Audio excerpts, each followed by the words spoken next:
नमस्कार। मैं रणजीत कुमार, हिंदी शिक्षक, केंद्रीय विद्यालय सीआरपीएफ दुर्गापुर। मैंने बच्चों के बीच कुछ नवाचार किए हैं।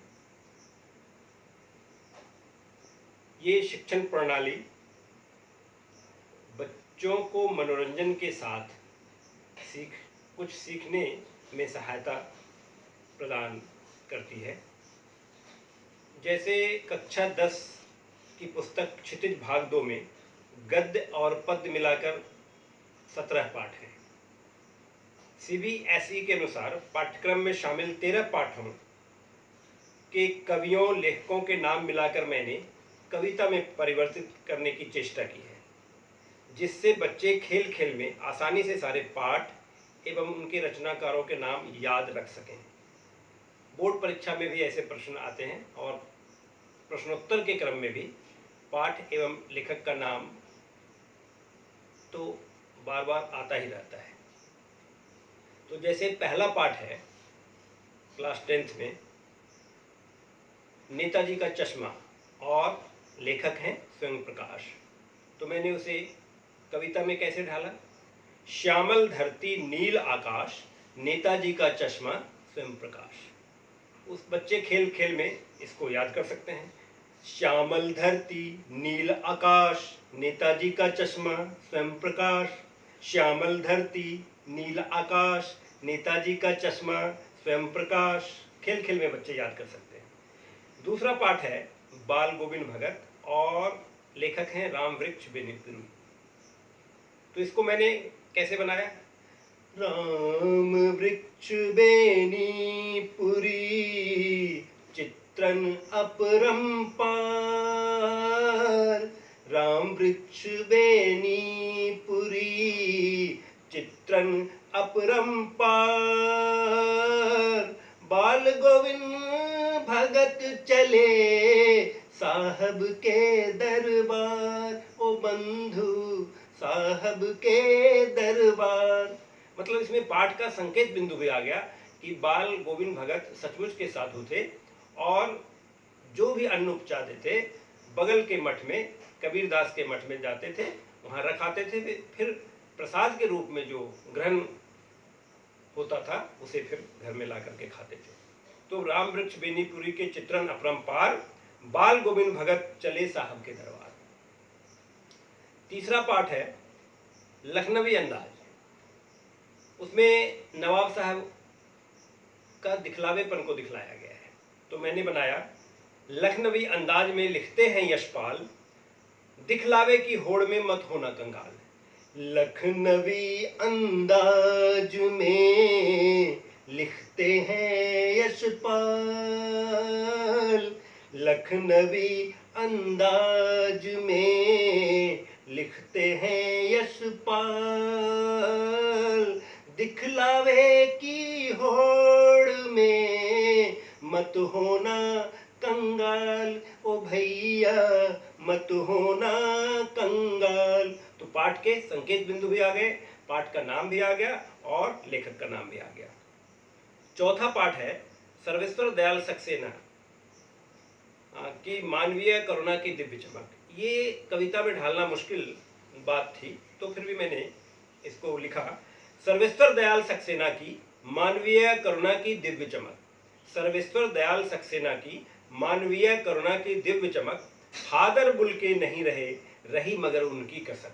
तो इसमें फादर बुल्के का वर्णन है और सक्सेना सर ये बोलते हैं कि मानो बरगद की छाया हम लोगों के सिर पर से हट गई, तो उनकी कसक जो बाकी थी वो वर्णन करते हैं सर्वेश्वर दयाल सक्सेना। तो मैंने इसी को बनाया, सर्वेश्वर दयाल सक्सेना की मानवीय करुणा की दिव्य चमक। फादर बुल्के नहीं रहे, रही मगर उनकी कसक। अब हम पांचवें पाठ पर आते हैं, एक कहानी यह भी। तो उसमें है पाठ की लेखिका है मन्नू भंडारी और शीला अग्रवाल का भी उनमें जिक्र आया है। तो मैंने बनाया एक कहानी यह भी दिखलाती कितने रंग, एक कहानी यह भी दिखलाती कितने रंग। मन्नू भंडारी चल पड़ी शीला अग्रवाल के संग। इसको कविता में भी गा सकते हैं। एक कहानी यह भी दिखलाती कितने रंग, मनु भंडारी चल पड़ी शीला अग्रवाल के संग रे बंधु, शीला अग्रवाल के संग। और छठे पाठ में है नौबत खाने में इबादत, और लेखक हैं यतीन्द्र मिश्र। तो इसमें क्या है संकेत बिंदु, तुरंत आपको ये दो पंक्तियां पढ़ते ही समझ में आ जाएगी। नौबत खाने में इबादत, यतीन्द्र मिश्र के साथ, बिस्मिल्लाह की सहनाई करे प्रेम की बात। बिस्मिल्लाह की सहनाई, क्या हिंदू, क्या मुसलमान, क्या बालाजी का मंदिर और क्या गंगा का घाट, सब जगह उनकी सहनाई गूंज उठती थी। तो बिस्मिल्लाह की शहनाई करें प्रेम की बात। नौबत खाने में इबादत, यतीन्द्र मिश्र के साथ, बिस्मिल्लाह की शहनाई करें प्रेम की बात। गद्य पाठ। और अब पद्य पाठ में जैसे हैं, पहला पाठ है सूरदास। तो सूरदास के लिए मैंने बनाया, सूरदास को लगन है लागी, ऊधो तुम हो अति बढ़वाती। मन की मन ही मांझ रही, हारिल की लकड़ी जान रही। हरि है राजनीत पढ़ाए, अब गोपियां कैसे भाए। मथुरा चले गए कृष्ण, गोपियों को भूल गए, तो सूरदास भी आ गया और गोपियों का वो जो मुख्य बिंदु है वो भी आ गया। दूसरा पाठ है राम लक्ष्मण परशुराम संवाद, और कवि हैं तुलसीदास। तो मैंने इसे बनाया, चित्रकूट के घाट पर बैठे तुलसीदास, चित्रकूट के घाट पर बैठे तुलसीदास, राम लक्ष्मण परशुराम में हो रहे संवाद। चित्रकूट के घाट पर बैठे तुलसीदास, चित्रकूट के घाट पर बैठे तुलसीदास, राम लक्ष्मण परशुराम में हो रहे संवाद, ओ तुलसी हो रहे संवाद। तीसरा पाठ पद्य में है सूर्यकांत त्रिपाठी निराला, और उनकी कविता है उत्साह अट नहीं रही। तो मैंने इसे बनाया, सूर्यकांत त्रिपाठी निराला, उत्साह गर्जन बादल काला। सूर्यकांत त्रिपाठी निराला, उत्साह गर्जन बादल काला, अट नहीं रही सुंदर छवि नव में, पाट पाट शोभा श्रीतन में। ये दो पंक्तियां याद करके बच्चे कवि और कविता दोनों का नाम याद रख सकते हैं। चौथा पाठ है यह दंतुरित मुस्कान और फसल। अब कवि हैं नागार्जुन। तो मैंने इसे बनाया, यह दंतुरित मुस्कान पर मुस्काई है फसल। दोनों पाठ का नाम आ गया इसमें। यह दंतुरित मुस्कान पर मुस्काई है फसल, नागार्जुन का गांव तू सतलखा को चल।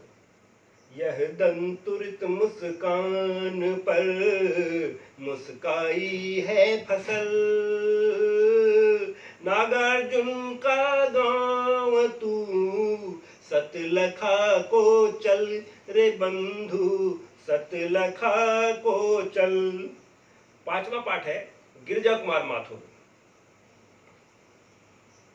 पांचवा पाठ है छाया मत छूना, और उसके कवि हैं गिरजा कुमार माथुर। तो मैंने बनाया, गिरजा कुमार माथुर कहते हैं अपने दुख को मत कर दूना। गिरजा कुमार माथुर कहते हैं अपने दुख को मत कर दूना, वर्तमान को जीता चल तू, अतीत की छाया मत छूना।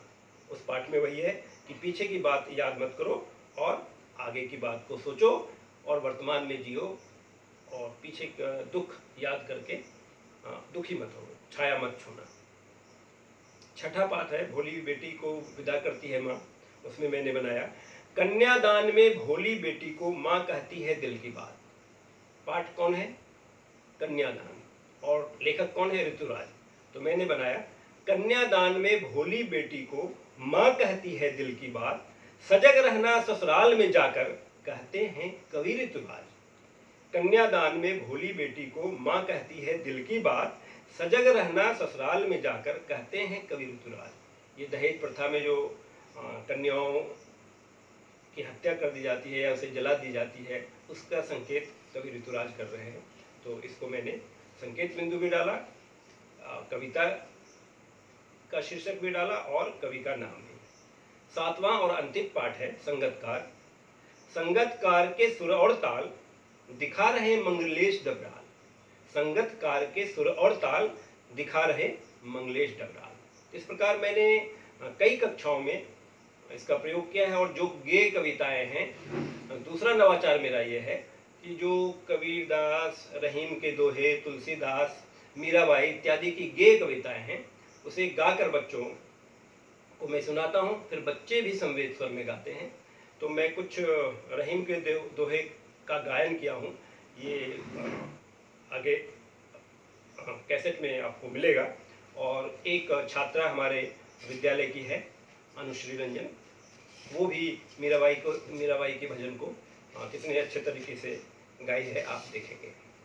और थोड़ा सा नवाचार किया हूँ कि कक्षा 8 में जैसे टोपी पाठ है, तो मैंने प्राचार्य से अनुमति लेकर के टोपी पाठ के जो लेखक हैं, महान लेखक हैं, कामरेड के कोट से चर्चित लेखक संजय जी, तो उनको मैंने बुलाया बच्चों के बीच और बच्चों के आमने सामने उनका साक्षात करवाया। मैं बच्चों के बीच लाया और बच्चे उनसे साक्षात्कार लिए। बड़े अच्छे अच्छे रोचक प्रश्न बच्चों ने पूछे। तो जिसको हम किताबों में पढ़ रहे हैं वो लेखक हमारे सामने हो तो बच्चों को कितना आनंद आया कहा नहीं जा सकता। तो एक अलग ढंग का नवाचार हुआ टोपी पाठ के अंतर्गत, और बच्चों ने बड़े अच्छे ढंग से आनंद लिया और पाठ का भी आनंद लिया। और साक्षात जो लेखक को उन्होंने देखा, वो सचमुच उसके लिए अविस्मरणीय रहा, आज भी बच्चे याद करते हैं। फिर अगला नवाचार मैंने किया कि 2-3 मिनट का आशु भाषण, और उसमें कम से कम एकदम नहीं के बराबर अंग्रेजी शब्दों का प्रयोग, क्योंकि आज की संस्कृति में, हमारी संस्कृति पर प्रहार हो रहा है दूसरी भाषाओं की, तो उससे कहाँ तक हम अपने आप को शुद्ध रख सकते हैं, इसका प्रयास हिंदी शिक्षक होने के नाते मैं किया। इसका अर्थ ये नहीं कि मैं अंग्रेजी का विरोधी हूँ, परंतु हमारे बच्चे जब कहीं खड़े होकर के हिंदी बोलें तो लगे कि ये एक अच्छे विद्यालय से एक अच्छी परिनिष्ठित हिंदी का प्रयोग कर रहे हैं। तो उस दिशा में मैंने प्रयास ये किया कि आशु भाषण प्रतियोगिता या कविता पाठ, तो बच्चे शुद्ध उच्चारण के साथ हिंदी का प्रयोग करें। तो इस प्रकार मैंने ढेर नवाचार के प्रयोग किए हैं और उसमें लगा भी हूँ। आप लोगों को ये कैसा लगा, ये तो आप ही बता सकते हैं। बच्चे इसमें काफ़ी रुचि लेते हैं और गा गा करके सारे पाठों को याद कर लेते हैं। धन्यवाद, फिर मिलते हैं।